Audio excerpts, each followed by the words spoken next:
Praise the Lord, hallelujah. परमेश्वराच्या नावाला धन्यवाद असो. पुन्हा एकदा देवाने हा सुंदरसा समय त्याची सेवा करण्याची संधी दिली. प्रियानो, आम्ही पाहतो की आज जगामध्ये बरेच सेवक सेविका निराश आहेत, हताश आहेत आणि आपल्या जीवनाला कंटाळलेले आहेत.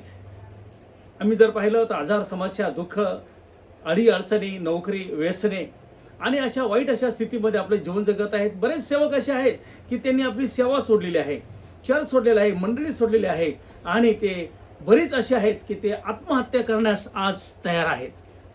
प्रियानो, परंतु पवित्र बायबल आम्हाला सांगत आहे, स्वतः परमेश्वर म्हणतो यशा 42 आणि 3 मध्ये की मी चेपल्याला बोरू मोडत नाही आणि मिनमिन ते वात मी विझवत नाहीये.